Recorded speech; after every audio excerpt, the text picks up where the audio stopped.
Driving at night requires a certain kind of focus. The night drive takes place in a tunnel of light in front of you, but not behind you. You drill this tunnel through the darkness, your eyes adjusting to the only light in the black of night. But soon, you see hints of other lights out there.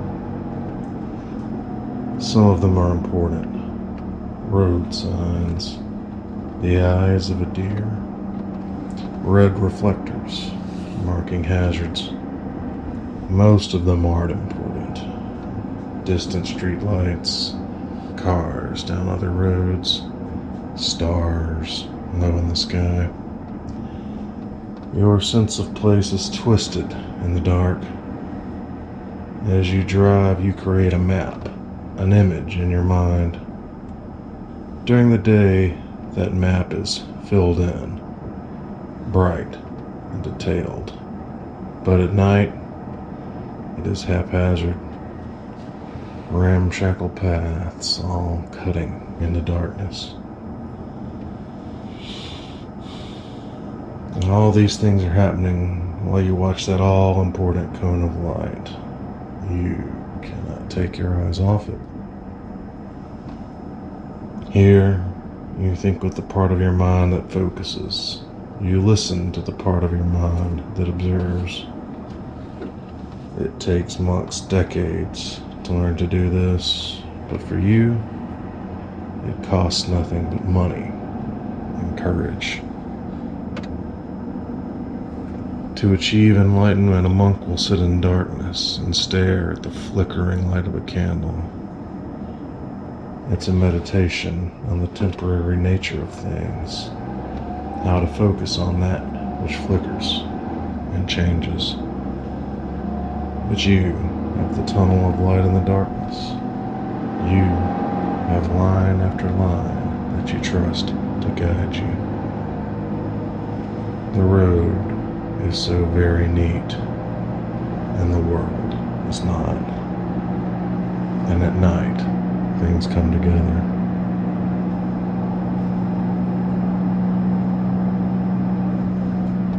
Night is when the noise wraps around you and the boundaries fade.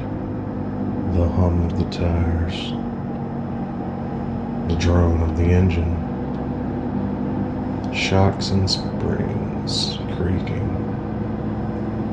the wind outside your window. It all bleeds into your awareness, threatening to hypnotize you, to put you to sleep.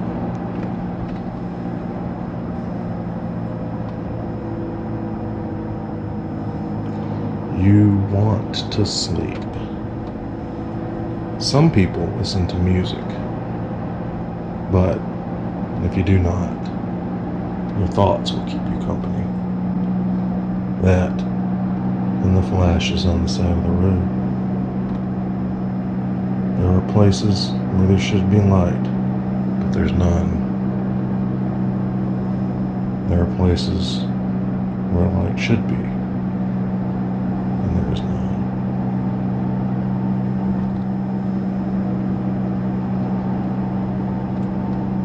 Tricks, all of it.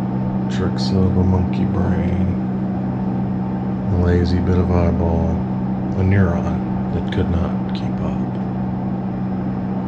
But real or not, they get your attention.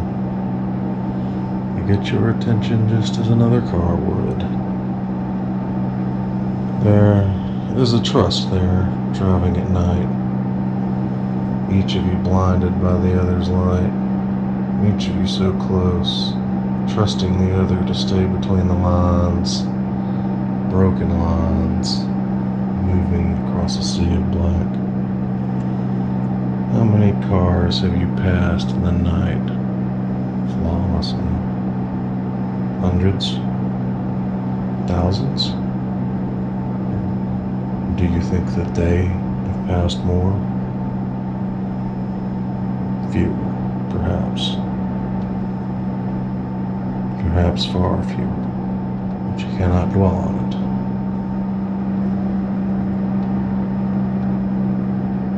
You must continue on. The place you are now, the destination, the place you set off from, they all seem to blur together. Home could be ahead. Home could be far behind.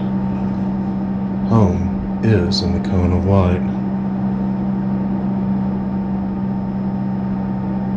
All you know is that home is not in the darkness. Not your home, anyway. Maybe the home of other things. Do they see you as you see them? Just passing flashes of light, something to ignore when more important things are in front? Maybe the light lures them. Maybe it is your attention. Maybe they just exist out there in the dark. Maybe they don't even notice it. But yet, no, it's probably just a squirrel or a toad, a coyote or a cat. Something on the edges, hunting on the fringe. You see a lot of roadkill. Sometimes it's just a smear on the pavement. Sometimes it's hard to make out what it was. Late at night, you try not to think about all those people who go missing. Those people who are never seen again, even in these days where everyone is watched all the time. There are people who crest a hill and scream, and maybe they find a skull that might be them 50 years later. You try not to think about that, or those shoes that wash up on the shore or wind up on the roadside with feet in them. Look, there's some blood on the highway. Probably just some armadillo, though you don't see any scales.